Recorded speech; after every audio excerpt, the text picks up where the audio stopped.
vai habilitando a gravação, desejar uma boa noite a todos, a todas, em especial a professora Lucília, as tutoras que nos acompanham, o pessoal do suporte da TI. Como foi bom começar com a fala da Fabiana sobre o vídeo, né? E nesse momento em que muitos dos períodos letivos, semana passada, muitos aqui contavam que estavam nas semanas pedagógicas nas escolas, nas instituições de ensino. Essa semana, muitos já estão recebendo os alunos, né?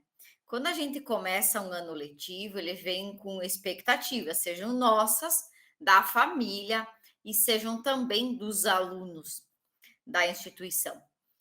E falo a gente enquanto educadores que somos, ou sejam gestores da parte administrativa, ou quanto professores de apoio, professores de sala de aula, faz esse melhor, planeja, se capacita, buscar constante formação, disponibilidade, para que essas expectativas também sejam atingidas.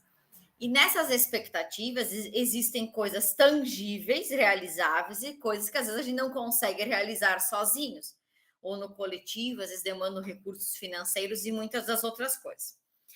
Mas essas coisas tangíveis e inintangíveis, nós temos a inclusão.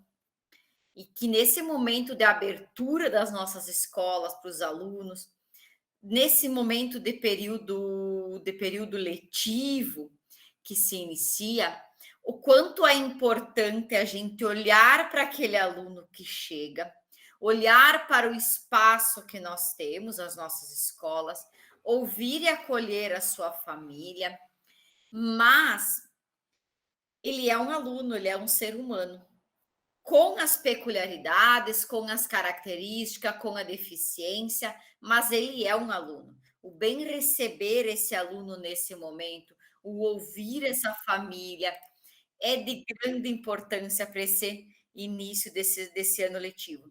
Então, a todos, né? Hoje, nossa última aula, vai começar a disciplina B também hoje, que a tutora Magda está colocando ali no chat, mas que esse ano letivo escolar de muitos aqui seja um ano leve, produtivo e que na construção dela, procurar não rotular, procurar tornar a inclusão algo tangível. E que mesmo não todas as expectativas sendo atingidas, mas olhar para aquele ser chamando-o pelo nome, não pelo rótulo de autista, de pessoa com deficiência e outros tantos, mas ele enquanto ser humano, nas suas potencialidades, nas suas habilidades, e é um desafio.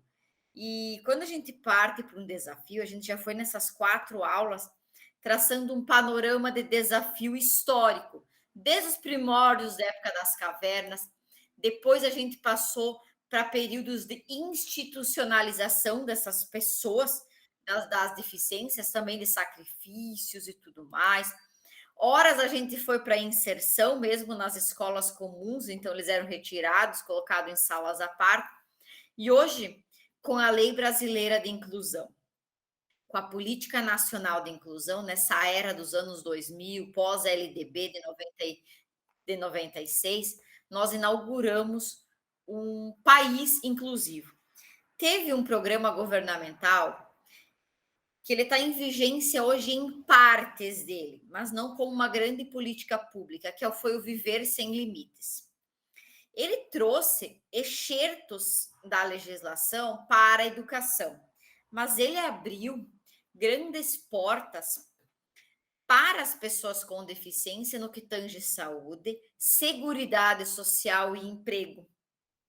Como esses nossos alunos estão muitas vezes agora, hoje na educação básica, ensino médio, eles também chegam pós-ensino médio, chegam nas nossas escolas técnicas, chegam nas nossas universidades.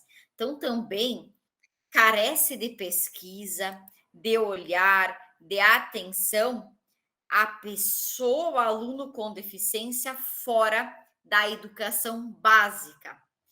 Também não podemos esquecer a etapa inicial lá na educação infantil, com todas as questões de estimulação precoce, e que ao ao seu percurso acadêmico, seja lá da educação infantil à universidade, esse aluno se sinta acolhido. Então, a vocês que estão acolhendo os alunos, as famílias, que tem várias aqui que relataram que existem pessoas com deficiência nas suas famílias, que esse ano letivo também seja leve. E nós começamos esse assunto por causa da fala da Fabiana, que a gente possa tornar essa inclusão real nas nossas escolas, nos nossos ambientes. Vou colocar a apresentação daquele mesmo modelo que a gente faz. Vamos conversando, vamos interrompendo no sentido, podem me interromper, levantar a mão, colocar no chat, que nós vamos sempre ir conversando. Vou fazer um resgate que nós terminamos semana passada, terminamos aula iniciando sobre a política nacional. Da política nacional, passar pela Lei Brasileira de Inclusão e pensarmos em perspectivas e desafios da inclusão como um todo nas nossas instituições de ensino e para nós, enquanto colegas profissionais de educação especial inclusiva. Temos os fóruns, temos a atividade aplicada, recebi algumas mensagens também no e-mail. Mais uma vez, se precisarem, o meu e-mail eu deixo aqui com vocês no final da aula, mas sintam-se à vontade para perguntar, para interagir, para estar conosco aqui. Vou colocar os slides, vou ficar interagindo, tirando e colocando, para bem também visualizar e ver vocês aqui na nossa aula. Deixa eu voltar aqui, se estiver tudo ok. Acho que agora está carregando. Para o pessoal que foi chegando, uma boa noite e uma excelente aula também. Deixa eu colocar aqui que eu quero ver se... Deixa eu parar a apresentação, que eu vou colocar uma guia inteira que fica mais fácil. Deixa eu aceitar aqui. Às vezes a gente tenta colocar uma janela, mas não fica legal. Aqui.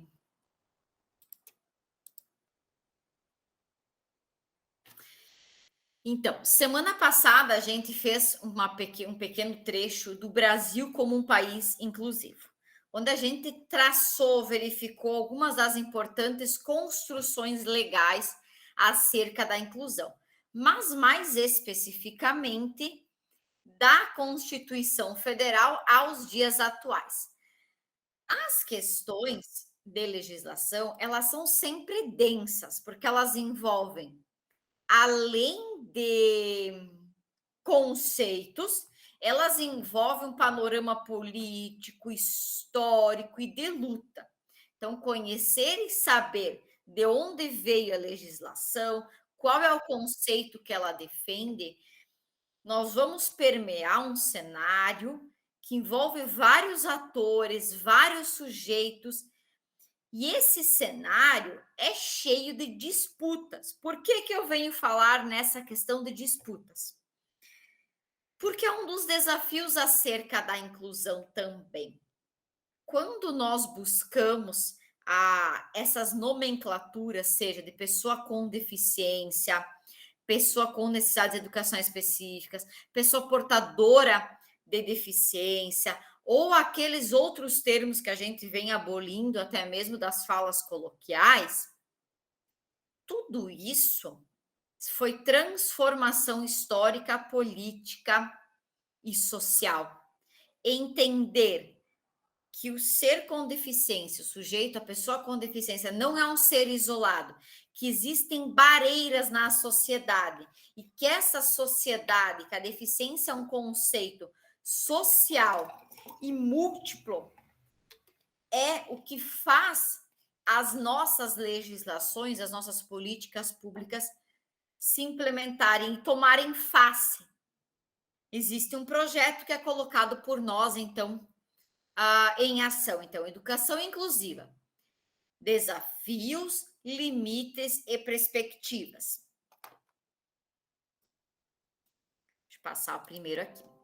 Quando a gente fala em questões de marcos legais e históricos, eu não vou voltar a toda a questão que a gente foi trabalhando, mas vou mais uma vez pontuar a nossa LDB, que mesmo com mais de 20 anos de existência, de promulgação, ela ainda muitas vezes nos coloca alguns desafios. principalmente no seu artigo 59, que fala sobre a educação especial, antes vista como uma parte, uma modalidade separada e hoje como uma modalidade transversal a todos os níveis de ensino. Então, na nossa LDB, ela preconiza, ela enfatiza que os sistemas de ensino devem assegurar aos alunos currículos, métodos, recursos, organização específica para atender às suas necessidades. Não é o aluno que se adapta à escola, não é o aluno que se adapta ao professor, é a instituição, o corpo docente, os recursos que vão servir para este aluno na sua interface de inclusão, na quebra de barreiras. Assegura terminalidade específica àqueles que não atingirem nível exigido para a conclusão do ensino fundamental, em virtude de suas deficiências, e a aceleração de estudo para a conclusão de estudo aos superdotados para a conclusão do programa escolar. A questão da terminalidade específica, a legislação fala em ensino fundamental e não em educação básica como um todo. Então, uma atenção que essa, creio que seja uma das possíveis mudanças que a legislação vá ter no decorrer dos próximos anos. A terminalidade específica, ela é criticada por alguns profissionais, algumas correntes ideológicas, correntes conceituais e políticas, mas ela tem um papel também da certificação. Então, é um campo esse da terminalidade que ainda vem sendo minado nas suas discussões e correntes, não tem uma certa ou uma errada. Mas quando a gente fala de terminalidade específica, em especial os professores do ensino médio, a terminalidade específica, ela atende o ensino fundamental. Então, é sempre um alerta e não a educação básica como um todo, que vai da educação infantil ao final do ensino médio. Então, uma pincelada na LDB, para a gente relembrar os conceitos, então, acerca da inclusão. Deixa eu passar aqui para a próxima. Também temos as diretrizes nacionais da educação especial para a educação básica, que ela é um documento de 2001, ainda vigente, muito importante, aonde traz colocações e traz um preâmbulo. O que é esse preâmbulo? Conta a história de como ela surge, como ela é aprovada na Câmara dos Deputados, por quem defende. Muito interessante para a gente pensar nesse cenário de construção de legislação e política pública. Pegando um trecho dela, no seu artigo 2, ela determina que os sistemas de ensino devem matricular todos os alunos, cabendo às escolas organizar-se para o atendimento dos educandos com necessidades educacionais especiais. É um documento que ainda trabalha com o termo especiais, assegurando as condições necessárias para a educação de qualidade a todos. Quando fala em sistemas de ensino, é importante trazer e salientar que é os sistemas público, privado, filantrópico e tudo mais. É importante ter esse alerta. Tem um excerto da legislação, um trecho, que ele fala quais são os itens que o ensino privado, de certa forma, não contempla. Mas quando se fala de sistemas, é sempre ensino público e privado. A garantia de acesso e a asseguração de recursos.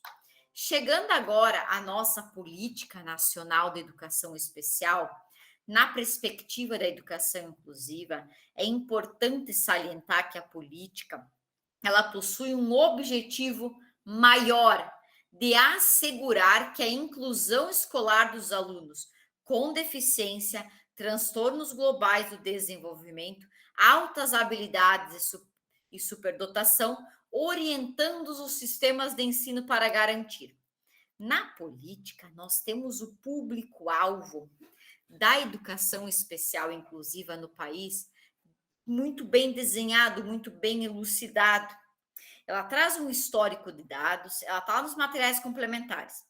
Um histórico de dados, um histórico de quem foram as pessoas que construíram essa política, muito dos ícones que a gente vê da inclusão, como a Maria Mantoan faz parte desse grupo que estudou e construiu.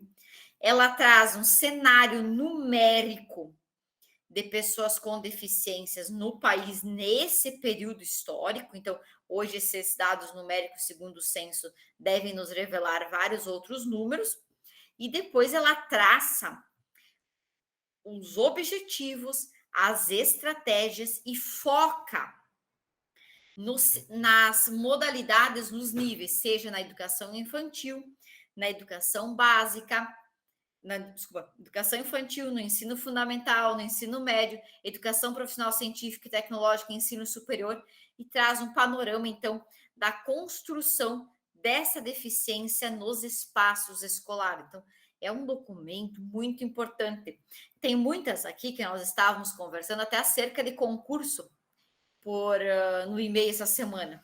Quando se trabalha esses conceitos, é muito claro e é solicitado quem é o público da política nacional, quem é considerado para a política nacional de inclusão, política nacional de educação especial na perspectiva da educação inclusiva, como seu público-alvo, que são as pessoas com deficiência, transtornos globais do desenvolvimento e altas habilidades e superdotação. Então, é um preâmbulo que determina também o público desta política. Aqui eu vou falando alguns dos objetivos e princípios dessa política que devem estar presentes nos nossos documentos dos municípios, dos estados, das nossas escolas e presente na nossa fala, na nossa prática, no nosso fazer. Então, acesso ao ensino regular com participação de aprendizagem, continuidade nos níveis mais elevados de ensino.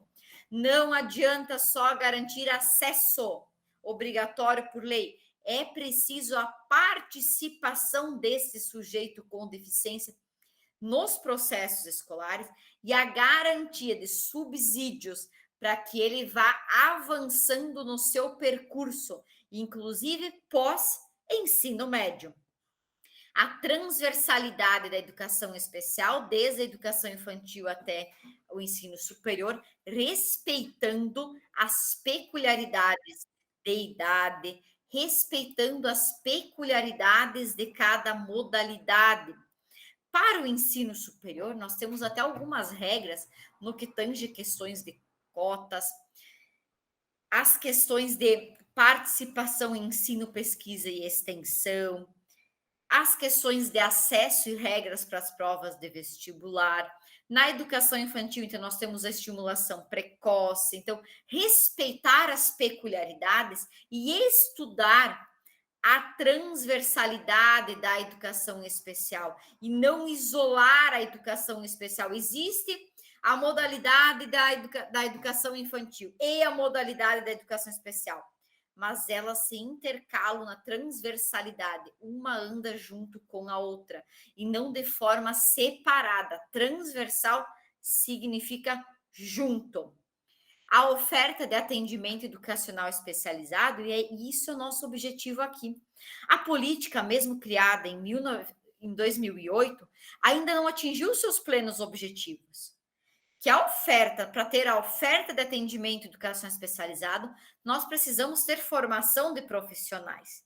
Então, estando aqui nesse curso, nós também estamos fazendo parte de uma política nacional de educação especial na perspectiva da educação inclusiva. A formação de professores, então, nós, para o atendimento e educação especializada e demais profissionais de educação para a inclusão.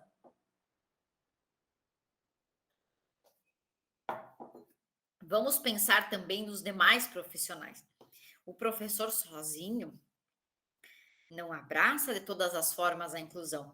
Aqui vem os intérpretes, profissionais de apoio, tradutores, terapeutas e outros profissionais múltiplos que a escola possui. Então, a escola precisa ser inclusiva. A escola que eu digo, arquitetônica, física, as pessoas como um todo, e não somente o docente em sua sala de aula. Então, é importante a formação de todos os profissionais para a efetivação. A participação da família e da comunidade. Então, criar vínculos, criar laços, fortalecer as parcerias intersetoriais. Buscar se lá no meu município tem CRAS, lá no meu município a Secretaria de Saúde oferece terapeuta ocupacional, verificar se tem psicólogo, verificar nutricionista. Muitos dos nossos das pessoas com deficiência também carecem de, até mesmo a lei do próprio autismo traz a questão da alimentação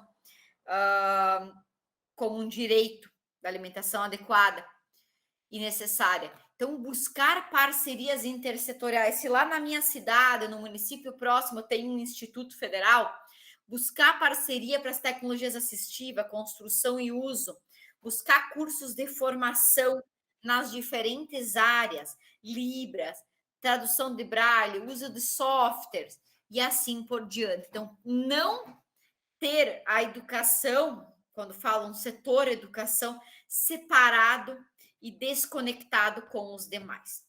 A acessibilidade arquitetônica, então as barreiras físicas, nos transportes, garantia de transporte escolar e outros meios de transporte com acessibilidade, nos mobiliários, então, verificar se nas nossas escolas temos mobiliários adequados, na comunicação e na informação. Como é feita a comunicação e disposição das informações nas nossas instituições? Existe Libras? Tem algumas questões de Braille? Como é que é feito esse uso da comunicação em prol da inclusão? A articulação, mais uma vez, intersetorial na implementação das políticas públicas. Nós não vamos promover uma inclusão social e de direitos sozinhas. Precisamos, sozinhas que eu digo, educadores e educadoras, precisamos de parcerias intersetoriais. Joelma. Oi, boa noite. Eu estou te ouvindo falar aí, a minha formação, minha primeira graduação é serviço social. E eu vejo que tem muito a ver. Por quê? Você está colocando aí os instrumentos a buscar para uma parceria junto com o CRAS, junto com o desenvolvimento social. E vejo também, aqui no meu município, que nós estamos muito aquém disso. E, assim, é felicidade para nós sabermos que o que a gente pensa quanto à inclusão, quanto à educação, faz parte desse todo, sabe? Então, eu vejo assim, que nós, como formadores agora desse curso, compreendendo isso, né, eu acredito também que está vindo o concurso aí do Estado, quem sabe vai estar tendo oportunidade para nós estarmos fazendo esse concurso, nós nos tornarmos agentes de uma mudança, não ficarmos isolados somente dentro da escola, mas vermos que até mesmo os outros instrumentos que estão a facilitar, eles possam ter uma conversa direta conosco. Então, assim, eu começo a reviver o que eu aprendi na faculdade, e isso é muito interessante. Um abraço.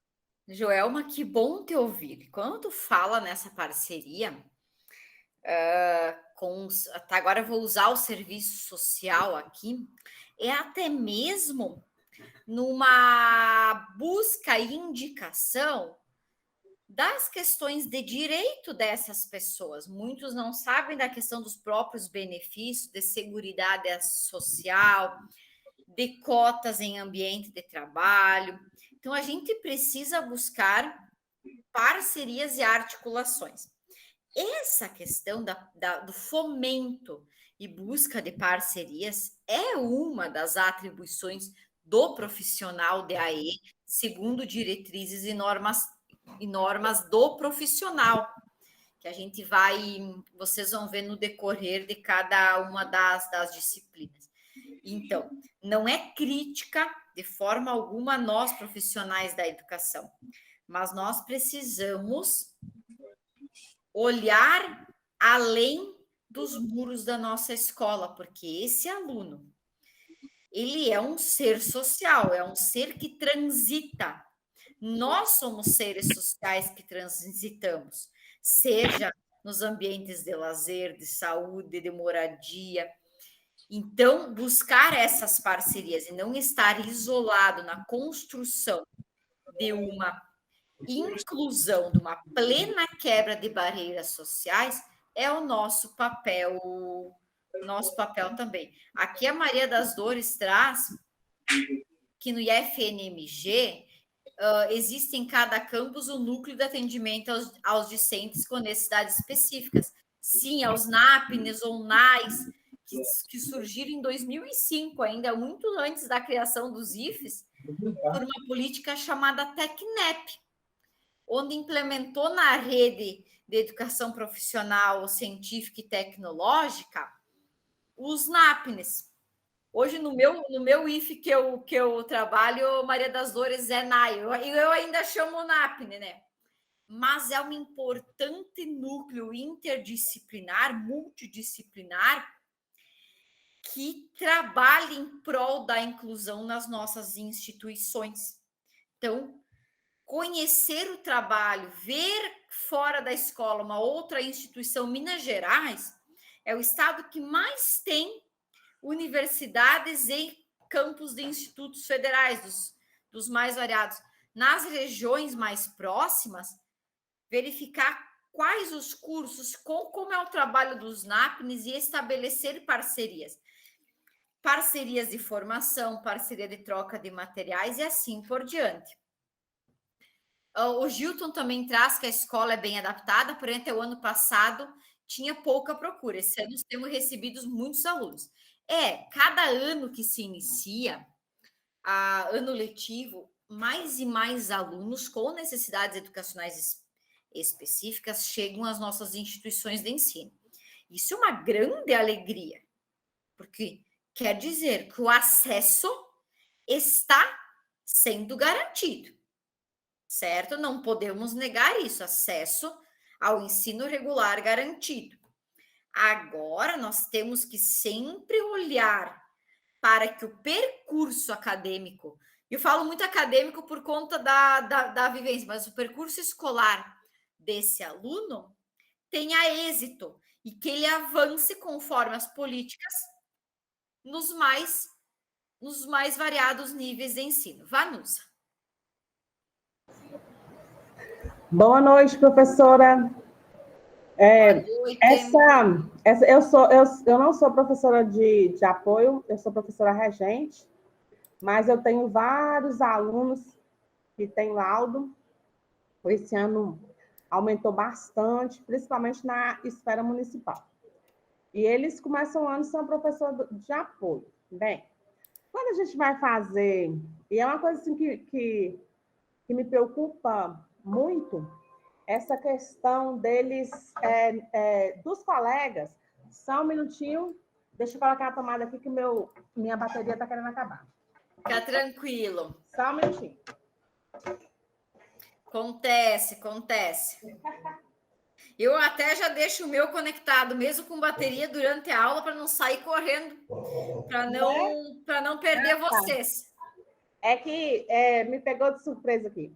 Imagina. Então, uma coisa que me preocupa muito, e em todos os conselhos eu faço questão, né, discutindo com os colegas assim, que é assim. Tem um aluno lá que tem um laudo, e aí eles falam assim, tá fácil, vamos dar 15. 15 é a média, certo? Porque eles não podem ficar com nota vermelha, essas coisas.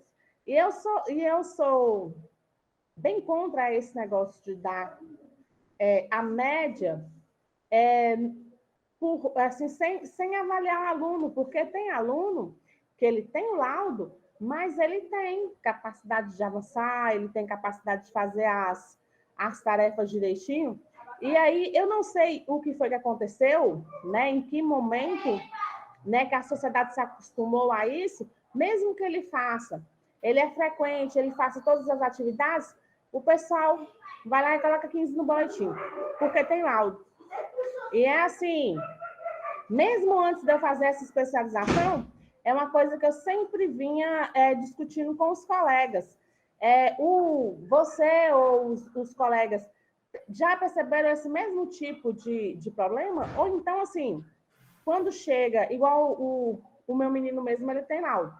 Só que ele acompanha a turma, ele faz as atividades normalmente, não tem prejuízo, não. O problema dele é só o social mesmo, que ele não faz amizade. Aí ele trocou de professora. Aí hoje, na hora que nós chegamos lá, que na esfera municipal, eles contratam depois. Aí a professora falou assim, ele tem apoio, né? Aí, tipo, parece assim que ela quis tirar um pouco da responsabilidade dela de estar avaliando o menino. Os colegas, e você já viu esse tipo de coisa nas escolas de vocês? Ou isso é só uma coisa nossa aqui do interior? Não tem muito. Tem muito, assim, ó. São questões que a gente não vai mudar de um momento para o outro. Mas nós, enquanto agentes de transformação, que estamos nos capacitando, nos qualificando para tal, temos que fazer rupturas nesse sistema. O que significa fazer rupturas nesses sistemas? Indicar, conversar, propor mudanças para que esse ciclo de uma pseudo-inclusão, que muitas vezes acontece, por conta até mesmo, não é só por conta da avaliação, mas por velar uma série de outros problemas e outras questões na escola, não seja repetido ano após ano. Vou passar para o Gilton, depois para a Judite, depois eu faço as considerações aqui do chat e a gente vai avançando. Só para partilhar com a Vanusa, o ano passado eu quebrei esse paradigma, né? Porque a especialista vira e fala para a gente assim, é a inclusão nos conselhos de classe. E meus alunos, eu também sou regente de aulas, e meus alunos com deficiência, eles tiveram uma produção muito bacana, né? Então, eu avaliei como se eu estivesse avaliando um aluno que não tem deficiência aparente, né? Então, acho que a gente tem que ir quebrando mesmo esses paradigmas e não só avaliar dentro daquilo que ele rendeu, daquilo que ele conseguiu produzir. Eu acho super interessante estar fazendo isso. Muito boa tua fala também, Gilton. A Judite. Boa noite, turma. Eu gostaria de falar com a Vanusa que a gente está junto nessa, como se fosse uma coisa positiva, mas infelizmente não é. Não é o interior. Faz parte do ser humano isso, que aqui na capital tem-se muito isso. Tá? As pessoas buscam o laudo, a meu ver, aí pode ser um quê de crítica, e tem mesmo, como uma justificativa para terceirizar o serviço. Porque se ele tem laudo, não é eu que não quero fazer. Ele tem laudo. Não é o que fazer, ele tem laudo. Pronto. Ele tem professor de apoio. E aí resolveu-se o problema. E essa questão da avaliação não é para ser assim. Porque o Estado tem uma legislação maravilhosa para a educação especial e ele tem o PDI. Que a gente está tentando muito no CREI ensinar as pessoas a trabalhar com o PDI. Porque no PDI vai colocar toda a possibilidade, todas as potencialidades que esse aluno tem. E ali ele será avaliado, como qualquer outro aluno, mas dentro da potencialidade dele. Agora, o professor regente terceiriza o PDI, vira obrigação do apoio, que não é pela legislação, a obrigação do PDI é do regente e do especialista, não é do professor de apoio. Ele terceiriza o PDI para o apoio, e aí ele lava as mãos. Então é complicado. É realmente o que a gente está fazendo, e essa pós, eu já tenho uma pós de inclusão, mas eu acabei pegando essa para não ter. É sempre atualizar, né? Isso. Tudo muda a todo momento e a gente tem que ir acompanhando. Mas que lá em 2009, quando eu fiz a primeira pós, e até hoje, a gente continua ainda brigando para conscientizar as pessoas, de mudar os modelos de pensamento, mudar a cultura. E não é uma tarefa fácil, viu? Não é. Mas vamos em frente, uma hora a gente consegue. Mas a tua fala, Judite, foi bem importante para frisar ainda mais o papel da educação especial e inclusiva como complementar, ela não é substitutiva ao ensino regular. O entendimento de educação especializada não substitui. O aluno é do ensino regular, ele é do professor regente com o apoio dos profissionais que ele assim demandar. Vou passar para o Georgiane. Então, boa noite. Eu gostaria de pontuar que a avaliação em si não são só as notas, é toda a trajetória escolar do aluno, tanto da educação especial quanto nossos alunos regulares.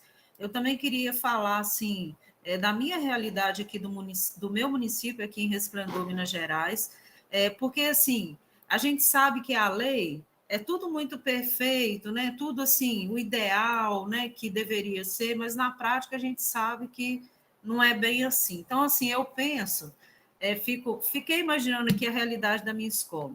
Nós temos aqui, né, a assistência social, a saúde, né? Mas quem vai correr atrás desses elos? Se eu estou dentro de uma sala de aula com quase 30 alunos, se eu sou supervisora pedagógica com um turno de mais de 200 alunos, então, aqui se criou um projeto de lei para fazer uma equipe multidisciplinar para as escolas. Tem, né, o psicólogo, a nutricionista, assistente social, que vai saber desses casos dentro da escola e vai fazer esse elo, essa articulação com os outros órgãos. Porque já imaginou o gestor ter que sair, aí vai demandar tempo, né, para ele estar aí nesses órgãos. Então, assim, não é uma desculpa, mas é uma necessidade que no dia a dia escolar, com a sua rotina ali, como que vai se fazer isso, sendo que cada vez mais o profissional da educação está com tantas coisas assim, tantas funções, papel, diário online. Então, assim, entende? É desafiador. E o mais importante também é que os gestores municipais, estaduais, que estejam à frente das escolas, né, pensando nessas leis, que ouçam também os profissionais da educação especial, ouçam essas famílias, ouçam esses alunos para criar estratégias. Às vezes é literalmente como a gente diz. A tua fala lá é importante no sentido de nós não conseguirmos muitas vezes dar conta do dentro, fora e de todos os espaços. Por isso que existem os gestores. O poder público precisa olhar para este processo. Cada um fazendo a sua parte, não é um gritando, um movendo o mundo nas suas costas, mas é a coletividade, Georgiane. É o olhar legal, o olhar conceitual de concepção de inclusão, o dispêndio de recurso financeiro, a prática sempre atualizada, que nem a Judite comentou. São várias formas de movimentar dessa engrenagem. Professor Maxwell? Boa noite. Então, eu vi a professora, acho que é a Judite, que falou antes aí, falando sobre a questão da terceirização, né, desse PDI que é construído pelos professores regentes. Eu vejo que essa construção desse PDI torna-se muitas vezes, um problema nas escolas, das quais eu já passei, né, no estado, e porque muitas vezes os professores escrevem lá coisas que passam a ser um Ctrl-C, Ctrl-V, né, de outros professores dos anos anteriores, e muitas vezes esses PDIs não estão bem construídos, não trazem a realidade daquele estudante. Então, eu acho que a formação inicial, quando nós fazíamos licenciatura, não existia esse olhar especial para esse aluno, né, com deficiência, que vai estar presente lá no nosso dia a dia. Não se falava disso. Então, muitos professores foram formados nessa situação, né, de não ter ali aprender a fazer o PDI. Não sabem fazer o PDI. Colocam qualquer coisa de acordo com o que eles leram em algum lugar sobre aquele estudante e, às vezes, faz como os professores disseram aí, vão dando nota sem realmente olhar as potencialidades daquele aluno. Não olham para isso. E fica aquelas notas repetidas, 15, às vezes a escola decide dar 18, vamos todos combinar de dar 18 para o estudante, em todos os conteúdos disciplinares. Isso mostra que nem a equipe pedagógica está preparada, que é a supervisão, nem a professora de apoio também, que podia, nesse momento, dizer alguma coisa, que está com o meu aluno todos os dias. Eu falo porque sou professor regente de filosofia, é uma aula por semana. E nem o professor regente também está preparado porque aceita uma proposta dessa. Então, a equipe toda pedagógica da escola está fraca, né? Então, eu vejo essa dificuldade na construção de um PDI que tenta trazer a proximidade da realidade daquele estudante. Porque um aluno autista, assim como nós temos nossas diferenças, nem todos os autistas são iguais. Eu não tenho sua potencialidade. E aí parece assim, o aluno João tem a aluna Maria, os dois estão autistas. Vamos colocar a mesma coisa para os dois. Os PDIs são iguais. É um proforma, é um faça, né? Então é um papel que às vezes a gente não pode confiar. Por exemplo, tem alunos autistas e outros com outras deficiências, então eu não posso confiar naquele papel. Eu vou ter que fazer a minha análise para ver se aquele PDI foi bem construído. Isso leva um tempo, principalmente eu com uma aula por semana. Mas, professor Maxwell, fazer essa leitura crítica que você faz aqui já é um passo a mais em prol da inclusão.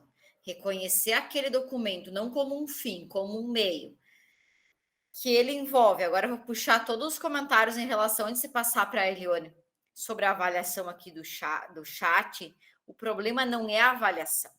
Nós reproduzimos uma avaliação em aspectos negativos o tempo inteiro.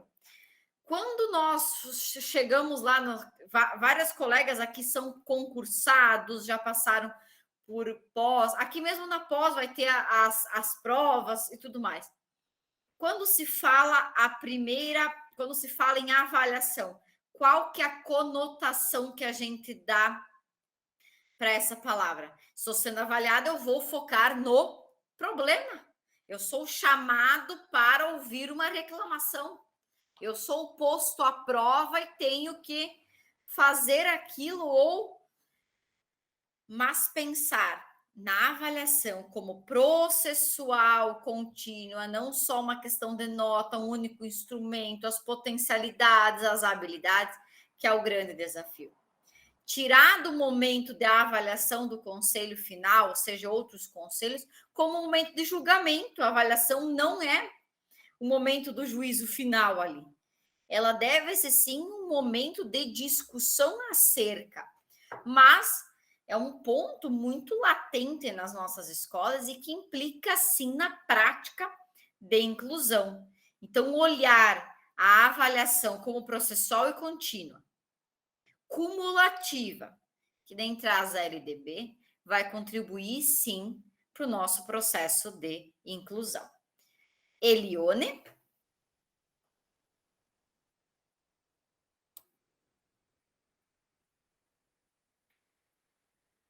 A Eliane levantou a mãozinha.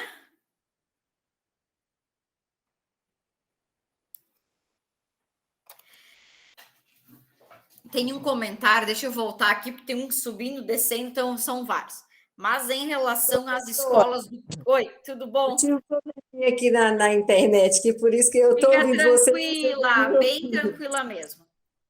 Eu concordo com o Maxwell aí, porque é o seguinte, ontem mesmo, essa semana, eu fiquei brincando com minha colega, ela falou assim, eu tô querendo ficar livre de você, não quero a turma que você está, não. Você cobra PDI, você cobra demais, cobra atividade. Falei, não, o PDI está na resolução, nós temos que fazer juntos. Né? Eu acho que desde o porteiro até a direção, todos é bom trabalhar o PDI. Mas, infelizmente, né, às vezes, por a pessoa não conhecer resolução, tem pessoas que passam o PDI para o professor de apoio, até de outro aluno e de outra escola. Quando a gente recebe, a gente vê lá o nome de outro aluno, então, às vezes, a pessoa nem lê, porque tem pessoas que fazem PDI e cobram, né? E não entende, não sabe a deficiência dos nossos alunos.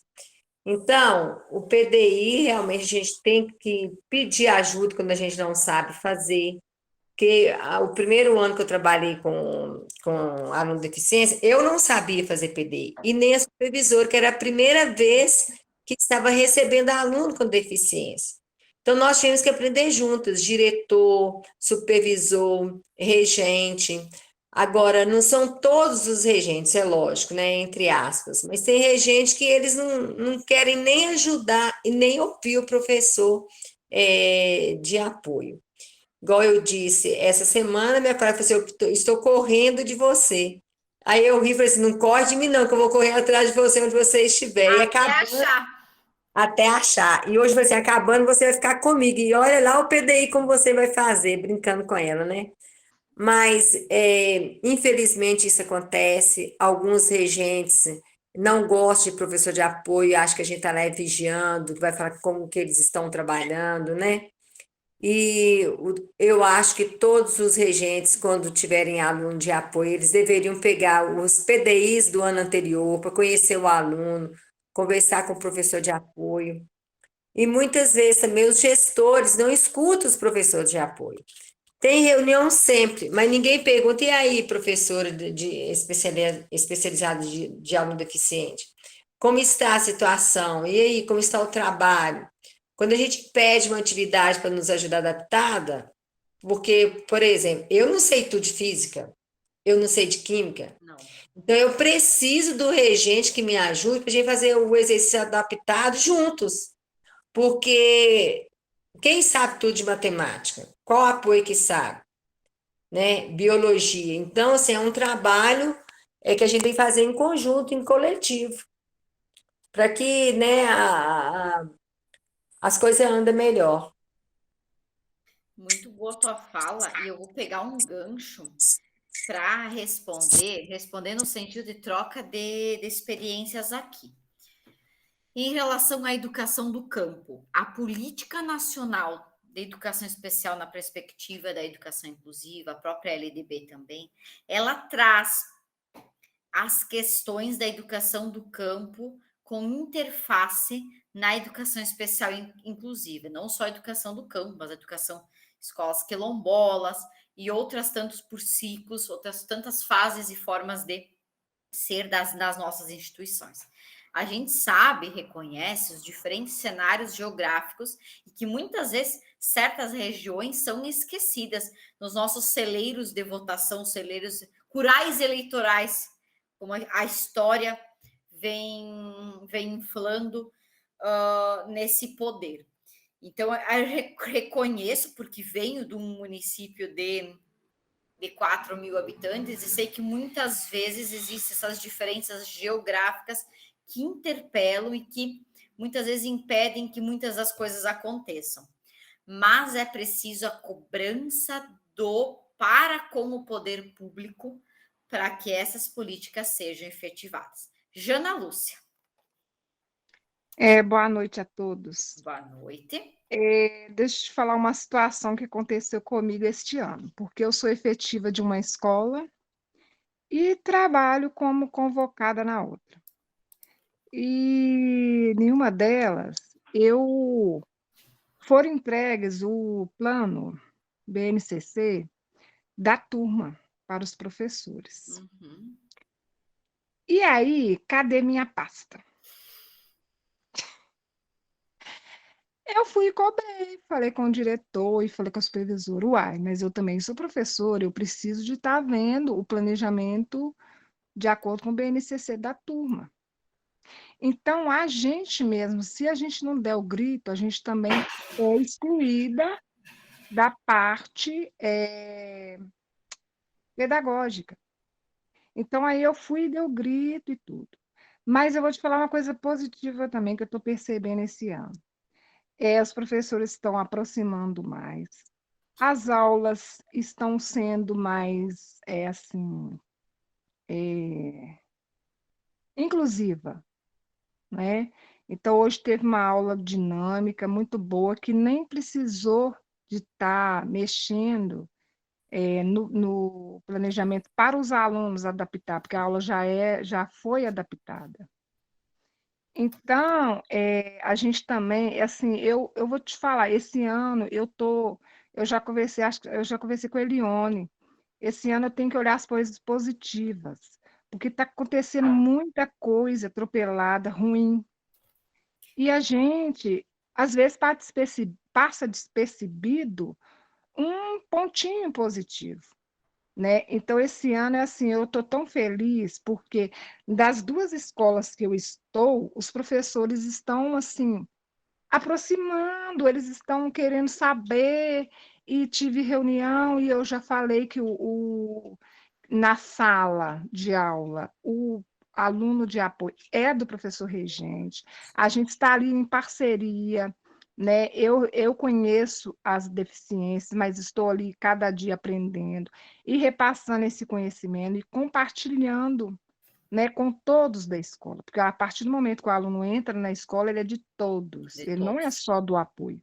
O apoio sabe, o apoio tem que estudar e tudo. Ele está ali para, se por acaso extrapolar alguma situação, ele acudir.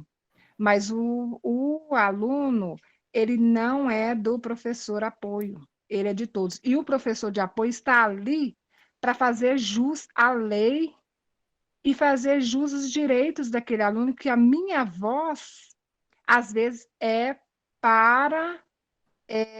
às vezes a voz do aluno é do professor de educação inclusiva. Então, assim, esse ano eu estou feliz nesse ponto também. A gente passa por apertos, mas ao mesmo tempo eu questionei, porque se a gente não questionar os nossos direitos, como que a gente vai buscar para o aluno que também, né, ele também precisa desse suporte de estar, não é cobrança, é estar vendo, né, que ele vendo que ele precisa desse atendimento a mais, vamos falar assim, né? E como todos nós precisamos, não é destacando, mas como todos nós precisamos. Talvez a gente não enxerga também que a gente também são tantas coisas, trabalhos, né, que o professor também fica super tolado, e a gente também quer dar à frente, tá aproximando do professor, que às vezes ele confunde os papéis. Então, essa ponte nossa seria o supervisor, que às vezes ele entra na escola também, ele fica acuado com relação à gestão, que não expõe um documento, não expõe. Eu trabalhei numa escola que os professores não sabiam que aquilo é PDI. Então, Sim, assim, acontece. Acontece sim, muito. eu cheguei na escola, eu falei, você não sabe o que é PDI? É esse documento. Ah, nunca vi. O apoio que chegou aqui já mexi, já me entregava tudo pronto, eu só assinei. Eu falei, não, você precisa conhecer seu aluno. Pincelando a sua fala e finalizando a fala da Magali, sua fala, Magali, a contextualização não é só a parte pedagógica, não é só a parte da nota do aluno, é o todo. Eu conheço o meu aluno de tudo, até o espirro dele eu conheço, diferente. Você entendeu? Então, a partir daí eu vou avaliá-lo. Eu vou avaliar de acordo com as situações que ele me apresenta. Desde quando ele chega, ele sentou, ele comportou, ele socializou, ele fez tudo assim, que eu conheço o meu aluno. Não é parte da avaliação que eu vou. Ele não... na avaliação ele tirou 3, foi adaptada, e ele não conseguiu, e ali aquela. É conhecer na potencialidade, nas habilidades, todo o contexto. É só isso que eu queria falar. Mas tem isso. A tua fala ela é muito importante no sentido de reforçar ainda mais o papel da educação especial na perspectiva da educação inclusiva nas nossas escolas. Ela não é substitutiva ao ensino regular, ao professor regente e outros tantos momentos e espaços de sala de aula. O aluno deve viver a escola para além da sala de aula. Eu sempre, quando abro um ano letivo, ontem mesmo eu estava lá no instituto, qual eu sou pedagoga supervisora, e eu falei para um auditório para os alunos: vivam a escola para além da sala de aula. São várias Sim. oportunidades, várias questões e tudo mais. Mas tem uma coisa: nós não podemos deixar o papel complementar e suplementar da educação especial e inclusiva de lado. Ela não é substitutiva. Então, está na lei e a lei precisa ser cumprida. A educação especial, na perspectiva da educação inclusiva, ela é complementar e suplementar. Ela não é substitutiva à educação comum, ao ensino regular. E apesar, então, mais uma vez, do avanço da escolarização das pessoas com deficiências nas escolas, regulares, de certa forma inclusivas, persiste as defesas, muitas vezes, em escolas especiais, ditas especiais ou para pessoas especiais, principalmente para alunos com deficiências múltiplas e intelectual, pois parte da sociedade ainda considera o antigo modelo adequado como forma política. Então, cuidado quando a gente fala e faz, esse aluno não acompanha, porque nós estamos reforçando um cenário de que estamos primando e vendo mais uma vez a fortalecimento e avanço da legislação em termos da garantia de acesso ao ensino regular. Maxwell, eu vou voltar aqui à apresentação que eu mesma tirei, né? Eu vi a professora falando aí agora, eu acho que um pouco da questão que você falou também, da avaliação, é dar uma outra roupagem para a avaliação. Ela nos ensina também essa avaliação, que a gente não é assim com os outros estudantes. E eu vejo que a avaliação, que esse termo avaliação, ela ficou com uma visão muito negativa, porque quando a gente fala de avaliação, se tem de um papel físico que a pessoa responde, acerta ou erra, e você dá uma nota azul ou vermelha, e parece que é só isso, né? A visão global, mais, né? E a visão global tem que ser para todos, né? Não é só para o aluno, né, com deficiência, que tem apoio, ou muitas vezes a lei é falha, tem alunos que nós sentimos que precisavam de profissionais para apoio, e com apoio esses estudantes não conseguem, porque a lei talvez ainda não abrangeu. Mas essa visão do indivíduo, né, ali geral, daquele que está ali na nossa frente, ela tem que ser para todos, né?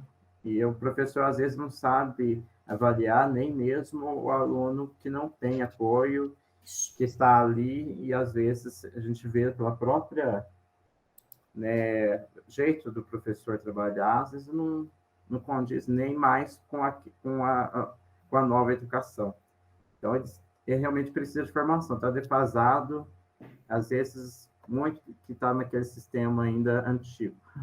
Isso, né? Não confundir concepção de avaliação com ferramenta de avaliação. Isso é um caminho enorme a ser percorrido ainda. Vou apresentar alguns desafios que eu fui pegando. Leio o que vocês colocam muito nos fóruns, para mim é uma questão muito primordial buscar o que vocês trazem aqui nos comentários e pensar nesse cenário da inclusão nesse momento em que vivemos, principalmente quando a gente vem de um ano pós-pandemia. O ano passado ainda tinha resquícios de momentos pandêmicos nos nossos anos letivos, calendários, formas também nos momentos de sala de aula. Então, desafios para a educação especial na perspectiva da educação inclusiva. A transversalidade do AE, entender que o AE começa lá na educação infantil e vai até o ensino superior. Não só figura presente no ensino fundamental, e que ele não é um ente separado como modalidade, ele é uma modalidade transversal. Então, olhar o AE como modalidade transversal e não como uma modalidade separada é um grande desafio. Mesmo estando lá na legislação, mas esse olhar posto em prática ainda se torna um grande campo de batalha nas nossas instituições, nas nossas políticas legais. Quando eu trago esse ponto, eu convido que vocês olhem os PPPs das escolas de vocês, os projetos pedagógicos, político-pedagógico, e olhem aonde e como está escrito sobre educação especial e inclusiva.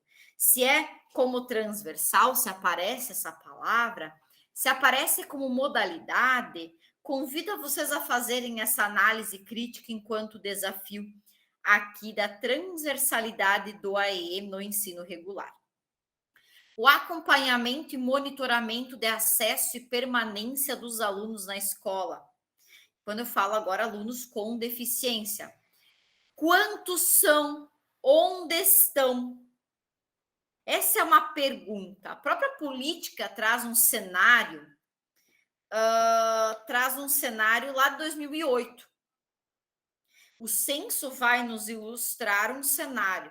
Mas quem são os alunos da nossa escola? Como eles ingressam? Quantos anos eles permanecem? A evasão. Construir índices de monitoramento. Isso é grande e importante no momento em que somos ouvidas. Não só por conta do número, mas esse número também, quando a gente tem esses dados, a gente consegue apresentar eles para buscar mais recursos profissionais, fazer interlocuções com outros setores. Um desafio ainda é a adaptação arquitetônica nas nossas escolas. Eu sempre digo, não adianta só fazer a rampa, mas nem todas as escolas possuem a rampa. Existem escolas que são em prédios históricos, existe uma outra questão que envolve isso, mas precisamos pensar em mobiliário adaptado, precisamos pensar em banheiros adaptados, em escadas, rampas e outros tantos. A adaptação arquitetônica de transporte, como esse aluno chega na nossa escola, e a adaptação de comunicação e informação. Como está o número lá da minha sala? É em Libras, é em Braille ou está só com uma escrita dita normal? Como a comunicação ela é feita? É usado algum totem eletrônico para quem não... De que forma a comunicação é feita? Existe algum sinal sonoro para avisar a troca de períodos ou é só... Desculpa, só existe sinal sonoro? Existe algum sinal visual? Então, olhar esse entorno. A continuidade de programas e políticas governamentais. Eu abri a aula falando do Viver Sem Limites, foi um programa que teve há um tempo atrás, depois agora ele não estava mais vigente. Então, a continuidade, só atingiremos maturidade das nossas políticas se elas perpetuarem. Muda governo, sai governo e muita coisa muda. Até mesmo o PDI que vocês estavam falando, aqui na minha região o pessoal fala PEI, diferente, mas é a mesma questão. Então, são políticas, formas de levar isso. A dificuldade de participação dos alunos com deficiência em todas as atividades propostas pelos professores. Olhar para o todos. Não podemos, é literalmente a frase, ninguém solta a mão de ninguém agora. Vou propor uma atividade no pátio, todos podem participar. Vou propor uma atividade em grupo, vou propor uma visita, vou propor... Olhem o contexto de vocês, conheçam a turma de vocês. Falta de adequação curricular e falta de estratégias diferenciadas, é o copia e cola do PDI que vocês trouxeram. Falta adequação curricular. Quando é adequação, tem gente que acha que é reduzir o currículo ou fazer um currículo mais fácil. É flexibilidade de objetivos, tendo em vista as habilidades e potencialidades dos alunos, que vocês vão conhecer em cada uma das disciplinas que vem agora a seguir, que vai focar especificamente em cada uma das deficiências e as suas estratégias. Então, conhecer o currículo, conhecer o aluno e pensar estratégias diferenciadas. Outro desafio, a escassez de salas de recurso e profissionais de AE. Nem todas as regiões. Tem municípios que nunca fizeram concursos para AE. Estados que nunca fizeram... Magali, Oi. desculpa eu te interromper, Sim. mas nunca houve concurso para professora de apoio. O concurso que eu fiz foi para a educação especial. Então, quando nós fizemos o concurso em 2014, acho que foi 2014 mesmo, nós fizemos esse concurso e foi fechado 5 escolas na capital de Belo Horizonte, nós ficamos sem escola para ir. Então, nos mandaram para o município de Sabará para ser professor de sala de recurso. Mas nós não fizemos o concurso para a sala de recurso, nós sempre educação especial. E como a sala de recurso da nossa escola foi fechada, que ela não era... A escola não tinha uma estrutura para ter a sala de recurso, nós ficamos com professora de apoio, porque nós ficamos excedente. Sabe? Mas o concurso de apoio não pode ter, né? Se eu estiver errado, você me fala, porque se o aluno sai, como que o professor vai ficar? E quando você disse aí, mostrou para a gente que as arquiteturas, né, dos prédios para aluno de educação especial, eu não entendo por que há essa resolução, há essa lei, e as escolas não são construídas, adaptadas para receber nossos alunos. Porque aqui em Sabará, agora que tem uma escola, né, que foi uma luta que a diretora ficou 10 anos lutando, brigando de frente com o prefeito, para a construção da escola, com superintendência, até mesmo com o governador, e a escola ficou impecável, mas ainda falta a adaptação do nanismo, que não tem. Entendeu? Então, assim, nós erramos até de, às vezes, não cobrar. Sim. Porque na escola eu sou considerada a chata, porque eu cobro, se eu não sei, eu pergunto, que eu não sei tudo, né? Eu tenho humildade de perguntar, quando eu não sei uma resolução, eu pergunto aos colegas, eu vou na superintendência, eu pergunto à inspetora, já fui várias vezes na superintendente para conversar sobre alunos. Então, o PPP, quando eu pedi uma vez, quase que eu fui enxotada da escola pelo gestor, porque ele não queria me emprestar o PPP de jeito nenhum. Sim. E o PPP ele é feito em coletivo. Eu não entendo por que tem gestor que entrega para a gente já o PPP pronto. Você nem sabe o que ele escreveu. Quando você pede para ler... Quando escreveu? Entendeu? Então, assim, eu acho que isso aí, nós que estamos fazendo esse curso, a gente tem que cobrar mesmo, sabe? Aí eu não me lembro quem falou que a gente tem que cobrar mesmo dos gestores, não só deles, mas pedir ajuda do supervisor e outras pessoas que sabem, têm um conhecimento melhor que a gente. Porque quando você tem conhecimento da educação especial, que você vai conversar com alguém ou pedir para fazer uma atividade, o PDI, você é considerado chata, sabe? Então, eu acho que há muita falha também nos políticos, nos governadores, Sim. porque esse ano estamos recebendo tanto armário, tanta mesa, sabe? Tanta micro-onda, mas você não recebe o material adaptado, você não tem uma escola adaptada, um pátio adaptado. E tem escola que eu trabalho que o banheiro, gente, do deficiente, ele é fechado para não sujar aquele banheiro. Então, sabe? Então, quando você coloca, por que que o banheiro está fechado? Por que que o banheiro está aberto? Lá vem aquela chata. Então, assim, é complicado, sabe? Porque, Magali, porque todas as escolas tinham que ter uma estrutura realmente Adequada. adequada. E Eu vou não tem. começar de trás para frente, então. Essa questão, então, é uma questão política, né? Existe, nenhuma escola é construída sem um engenheiro, um arquiteto e tudo mais. É dinheiro público que precisa ser, então, via conselhos de educação municipais, via direções, a gente precisa, então, cobrar essas questões. Porque nenhuma obra pública é feita sem as devidas adequações da BNT e outras da NR para questões de acessibilidade. Quando eu falei de concurso, eu desconheço até essa regra de que existe o professor deve estar atrelado ao aluno. Mas quando eu falo em concurso, é do professor de AE. A gente precisa pensar que as nossas escolas precisam de professores de AE também concursados. As questões de apoio tem que verificar como é que é a contratação em cada um dos locais. Mas o professor de AE não é vinculado a um aluno. O professor de AE, ele atende o grupo dentro da sala de recursos multifuncionais. Um dos desafios, então, mais uma vez, é a falta dessas salas de recursos e a falta de profissionais capacitados. Por isso que nós estamos aqui nos qualificando também para atender as nossas redes de ensino.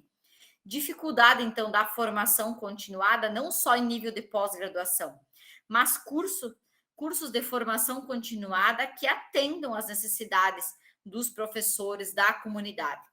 Outro desafio é que os alunos chegam ao ensino médio sem serem alfabetizados. Quando se fala no avançar aos níveis mais elevados de ensino, não é simplesmente progredir por progredir o avançar. Então, é um desafio da inclusão, o gerenciamento e a forma que esse aluno chega nos níveis mais elevados. Outra questão é o abandono do ensino fundamental para o ensino médio do aluno com deficiência, há um grande índice numérico desse abandono. Então, cuidar desse ponto. Outro desafio é a falta de compromisso da equipe pedagógica. Aqui eu coloquei equipe pedagógica, mas é dos profissionais da escola, e não somente olhar a inclusão como parte do professor de AE ou do profissional de apoio e assim por diante. A inclusão é da escola. Mas eu não gosto de encerrar somente com essas questões e desafios. Eu trago algumas perspectivas de cenário em relação à educação especial e inclusiva. Então, que é o aumento do número de matrículas de alunos com deficiência, dado este que evidencia que as políticas de educação especial estão, mais uma vez, dando resultado. Se o aluno está chegando, o acesso está garantido. Então, a política de acesso está ok. Precisamos pensar na política de permanência e êxito, que é a próxima questão da implementação. Implementação pelas instituições de ensino da educação básica e também de superior, do atendimento à educação especializado, bem como espaços para que isso ocorra. Precisamos ter sala de recursos, precisamos pensar em espaços para AE e professores de AE, agora estou falando. Professores com graduação e pós-graduação que o habilitem para o atendimento à educação especializado. Outro ponto é a demanda crescente para os profissionais de AE. Se esses alunos estão chegando, mais profissionais, professores de AE, mais apoio, mais tradutores e intérpretes estão sendo contratados. Isso é um sinal também de que existe uma demanda de profissionais na área. Então, novos concursos, novas contratações vão ocorrer. E a ampliação do uso das tecnologias como ferramenta da efetivação da educação especial inclusiva. Percebemos que na pandemia ocorreu o uso das tecnologias também em prol da inclusão. Muitos softwares, muitos programas são postos por meio do uso das tecnologias muitas vezes de alto custo e outras de baixo custo. Então, não podemos competir com as tecnologias, de forma alguma, mas tornar as tecnologias, seja as assistivas ou tecnologias de uso comum, como ferramenta da nossa prática inclusiva. Então, como perspectivas, eu trago só algumas referências, até vou interromper a nossa apresentação.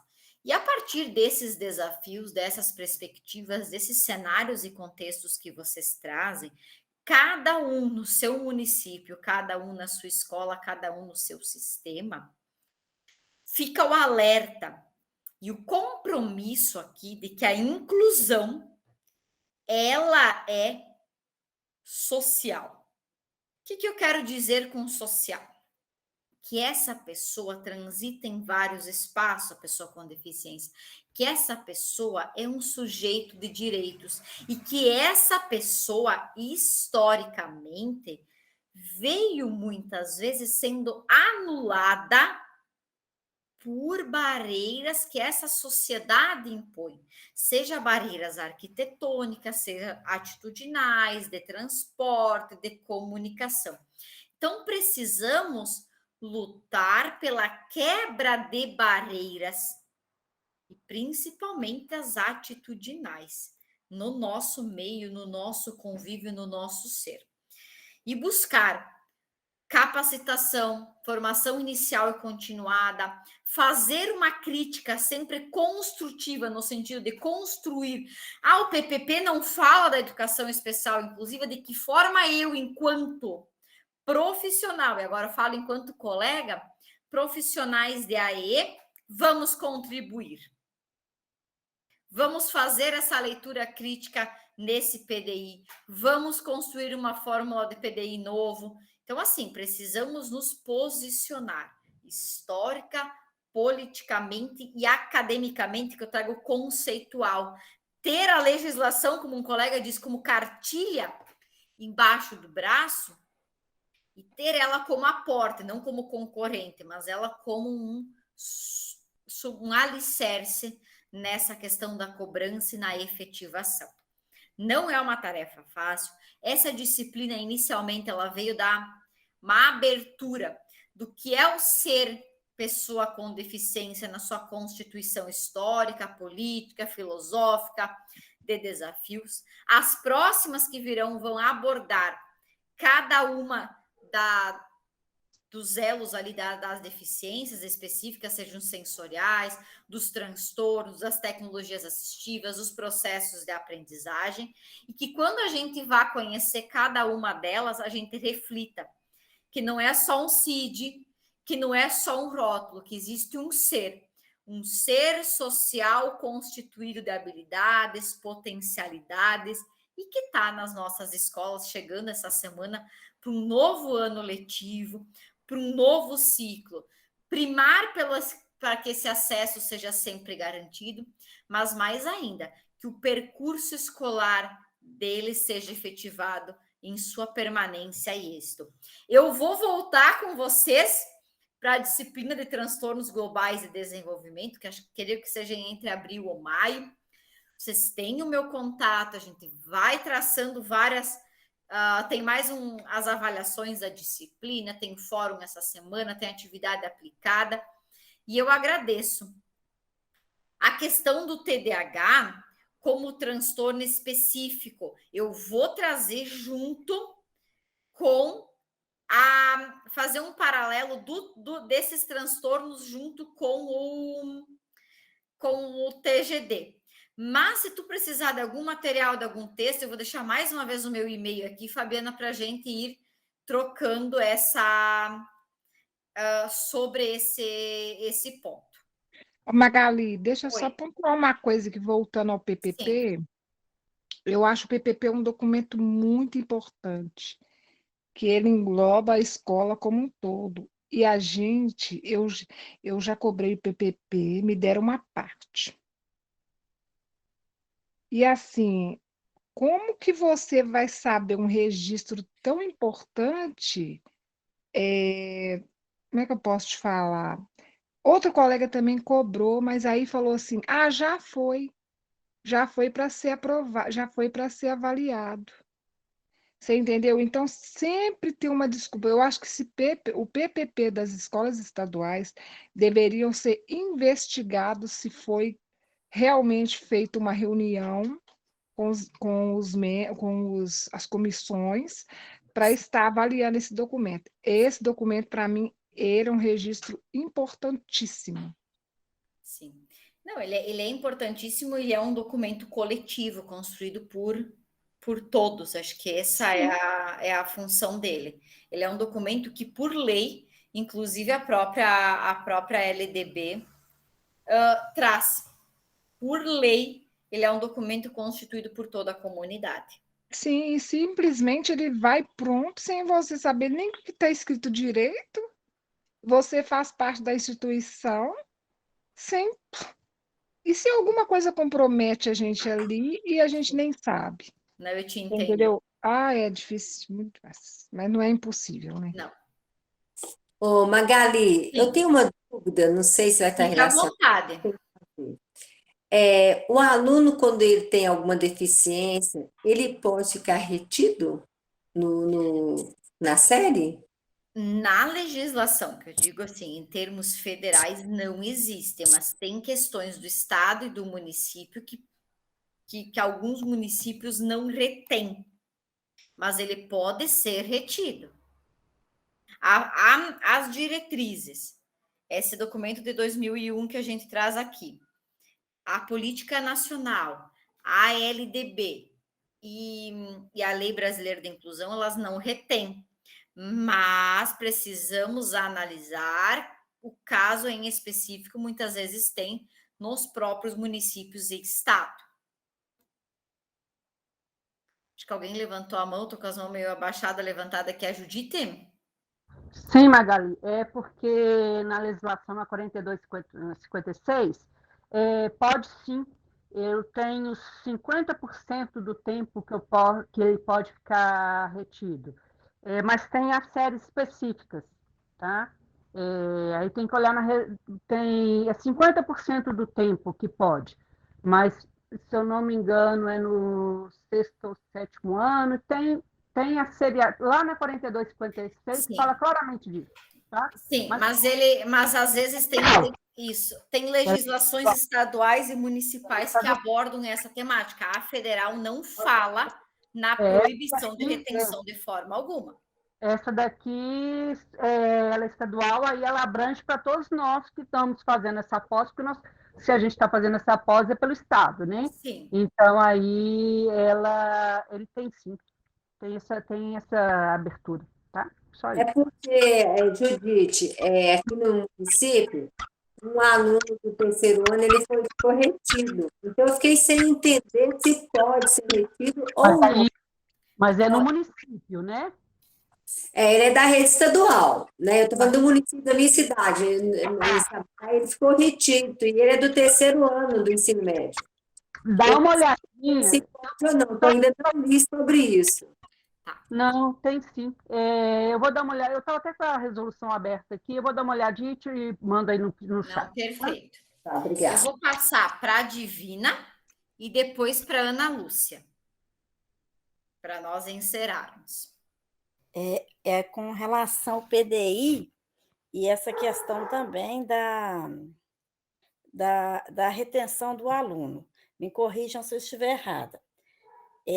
Pelo que eu sei, encerramento de ciclo, ele pode ser retido sim. Terceiro ano do ensino fundamental, porque é a fase de alfabetização, depois a introdutória no quinto ano, depois no sétimo ano, que é o complementar, e depois no nono ano do fundamental, que é encerramento de ciclo para ir para o médio, e depois no terceiro ano médio. Até onde eu sei é isso, tá, colega? Vocês me corrijam se eu estiver errada. Eu desconheço essa questão da legislação do Estado de Minas, mas como eu falei, em relação à lei federal, não possui proibição de retenção. Em Minas é a 21.197, E eu queria saber, ô Magali, a respeito, né, da espessura do PDI.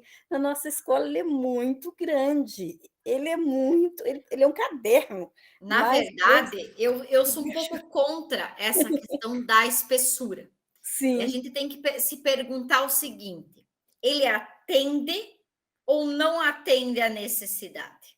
certo. Porque eu acho que poderia ser mais sucinto, né? Ele atende ou não atende aquela demanda? Ele atende ou não atende as informações que são necessárias? Acho que esse é a forma da gente fazer uma análise crítica em relação ao PDI. Ok. Ele atende ou não atende? Não existe um certo ou um errado em termos de número de páginas, mas atende ou não atende? Uhum. E nós aqui, e você, enquanto aluno da pós, com todo o conhecimento que tu vai adquirindo, tu pode fazer essas sugestões no que tange ao próprio PDI, no decorrer do processo. É muito importante isso. Correto. Obrigada. Vou passar para a Ana Lúcia. Gente, em relação aí à retenção do aluno da educação especial, bom, na rede estadual, até vou mandar para vocês aí, tem a resolução que fala sobre a dilação do tempo do aluno. Isso. Então, assim, só que isso aí vai ser de acordo com os professores, a supervisão e o desempenho do aluno, não é reter, assim, e retendo, não. E outra coisa que eu quero falar é que eu comecei a trabalhar essa semana, eu peguei como professora de apoio numa escola, gente, esse tempo todo, é a primeira vez que eu estou vendo a inclusão ser tratada de verdade. A primeira reunião que teve na semana escolar, na semana passada, né? A vice-diretora e a supervisora deixou claro para os professores que os meninos são alunos deles, nós somos apoio. E o que precisar ser adaptado vai ser os professores justamente com o professor de apoio. Nossa, eu fiquei assim, super feliz com isso, viu? Muito bom ouvir a tua fala, Desculpa. Ana Lúcia. Ana Oi? Lúcia, eu gostei muito da sua fala, porque você tem encontrado uma escola realmente. Porque eu ia participar da designação aqui, que eu sou efetiva de manhã e tenho um cargo de designar. Primeira observação que o diretor pôs: as atividades adaptadas e o PDI é de responsabilidade do professor de apoio.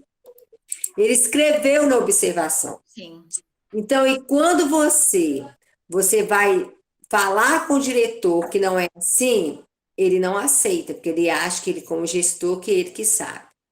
E isso é um documento quando coloca no edital pedindo isso. Quer dizer, se eu estiver errado, vocês podem me falar. Então, esse diretor ele não tem o conhecimento das leis de educação especial. Porque, na verdade, as atividades adaptadas é feita junto com o professor de apoio, né? Então, assim, eu fico satisfeita de saber que tem uma escola, um gestor que em uma reunião cobra isso. Mas é o nosso papel Vou falar com vocês. A maioria das escolas pensa o seguinte: nós somos professores de apoio, tá? Só que na hora do recreio a gente tem que ajudar, olhar o recreio, não do nosso aluno que no estado contrata-se um ESB para estar olhando eles na hora do recreio. Não, mas eles acham que a gente tem que ir ajudar, olhar o recreio da escola em geral. A maioria das escolas pensam assim. Eles, na verdade, muitas, né? Eles excluem o professor de apoio na hora do recreio, que está todos os professores reunidos. Eles querem que o professor de apoio vá lá para o pátio, olhar a quadra, olhar o que os alunos da escola estão fazendo. Não sei se vocês já passaram por isso, eu já Mas passei. essa é uma questão, Ana Lúcia, todo mundo aqui, de quebra de barreira atitudinal. Que ela não acontece de um momento para outro. E a gente precisa estar vigilante para que não deixar que isso se repercute. Apresentar a legislação, vão ocorrer alguns enfrentamentos, mas é preciso sempre com conceito legal, conceito teórico, apresentar essas novas possibilidades para essas equipes gestoras. E para isso a gente precisa estudar, e para isso a gente precisa estar preparado, e para isso que a gente está aqui, para fazer essa análise crítica e para propor mudanças. E no decorrer dessa pós, nas disciplinas, vocês vão ter professores maravilhosos aqui, que vão abordar cada uma das temáticas e o papel também desse profissional com as suas deficiências, envolvendo estratégias, conceitos e tudo mais. Então, é o nosso papel também ser transformador na quebra de barreiras atitudinais. Eu agradeço de coração esse mês que eu passei com vocês aqui nessa disciplina, que ela não se encerra, ainda temos mais algumas atividades. Como se diz, para alegrias de uns e outros nem tantos, eu volto na disciplina de TGD, no segundo módulo. Agradeço mais uma vez a todos vocês pela atenção, pelo carinho, pela acolhida, pela dinâmica que a gente estabeleceu e elo aqui, que mesmo a milhares de quilômetros de distância, eu me sinto junto. As queridas tutoras, a professora Lucília, e a cada um e a cada uma que sintam-se abraçados nesse percurso, e seguimos perseverantes, né, nas práticas, nas leituras e no andamento. Eu vi que acho que tem o Gilton só levantado, vou passar para ele, antes de dar um tchau coletivo para vocês.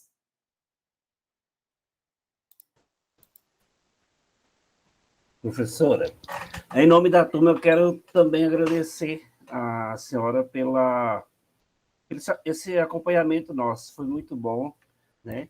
E também aproveitar para agradecer tanto a turma 1 quanto a turma 2 pela votação, e a gente está como titular do colegiado, então quero agradecer a todos e parabenizar o Maxwell, também que é companheiro nosso nessa jornada, né?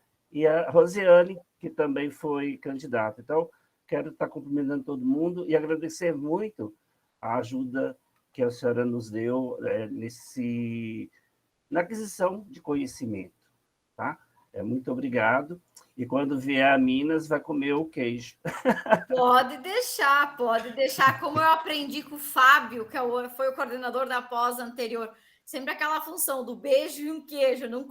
Não conheço Minas, mas estou ansiosa para ver meus amigos mineiros. Aí nós vamos trocar o queijo pelo chimarrão. Tô com o meu aqui já. O calor aqui de 40 graus e com chimarrão.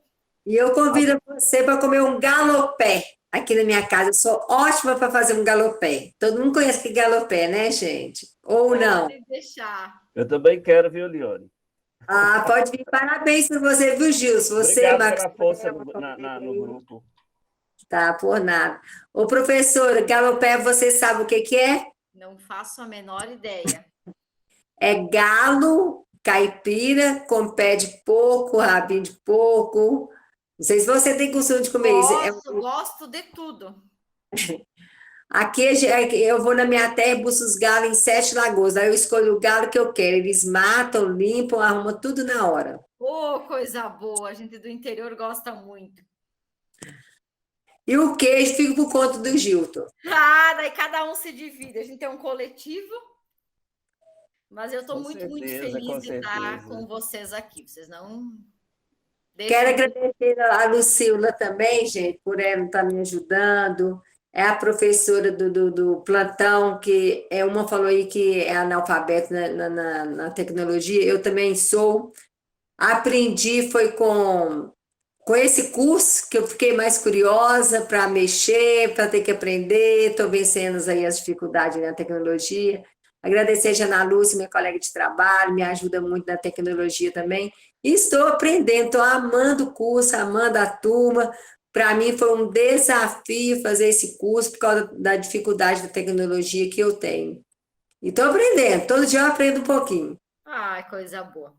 Vou colocar os slides também logo depois da aula e a gravação quando ela baixa, aqui para vocês. E sempre à disposição, pessoal. De coração, meu muito, muito, muito, muito obrigada por tudo. Gente, só um Oi, minutinho. Ana. Fica à Tem uma vontade. colega lá no grupo que está pedindo para enviar o link para ela da chamada, que a internet dela está caindo, ela não conseguiu ainda assinar. Eu vi que tem alguns que colocaram por causa da chuva aqui na... Então, um beijo bem grande, o material no máximo amanhã cedo vai estar lá. E fiquem bem e a gente se encontra. Desejo sucesso, seja aqui na pós e no ano letivo que está começando nas nossas escolas. Beijo grande, pessoal. Obrigada.